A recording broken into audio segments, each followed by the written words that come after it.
All right, let's go through how we would evaluate limits numerically.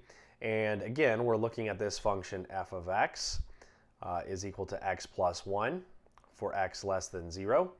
It's equal to 3 for x equal to 0. And it's equal to x squared plus 1 for all x greater than 0. And the limit that I'm focusing on here is the limit as x approaches 0 of f of x. Well, if I construct a table of x and f of x values,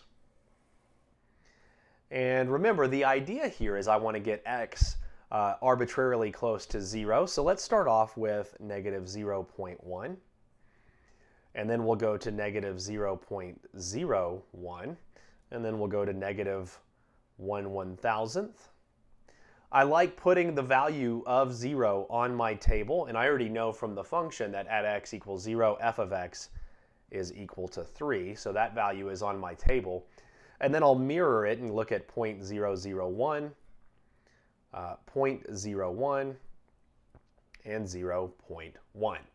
So when I look at these values over here to the left of 0, they're getting really close to 0, but they are less than 0. They're negative values.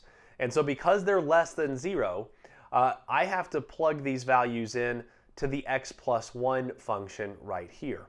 And so when I substitute negative 0.1 into x right there, I get 0.9. For negative 1/100th, I get 0.99. And for negative 1/1000th, I get 0.999. And I can already go ahead and say the one-sided limit here, the limit as x approaches 0 from below of my function f of x. As x is getting close to 0 from the left, it sure looks like the function values are getting close to 1. Now it is worth noting when we look at tables, just like with graphs earlier, this is an estimation of that limit. The limit might actually just be 0.99999 and not 1. We're assuming that this is behaving like 1. I will tell you it is, but whenever we look at tables, it is worth noting we are estimating a limit value. Now then, when I come over here and look at the right side of my table, these are values that are greater than 0, getting close to 0, but greater than 0. And so they are going to have to be substituted into the x squared plus 1 piece of this piecewise function. So if I do 0.1, square it and add it to 1, I get 1.01. For 0.01, I get 1.0001. And for 1/1000th, I get there's going to be a total of 5 zeros here, 1. And so I can go ahead, just like I did from the left, I can say the limit as x approaches 0 from the right of this function f of x. As I'm getting close to 0, the function values appear to be going towards 1.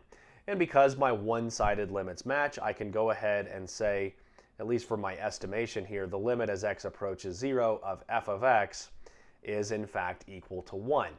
And so that's how you can evaluate a limit numerically, by building a table of values that are getting really close to 0. Once again, just like with the graph, we did not care that at 0 the function was equal to 3. In fact, if you're still struggling with reading limits from tables, cover up that point, 0.3, because it has no impact on the limit. And if that helps you see that as x is getting close to 0, the function values are getting close to 1, and that's what this limit statement right here is saying.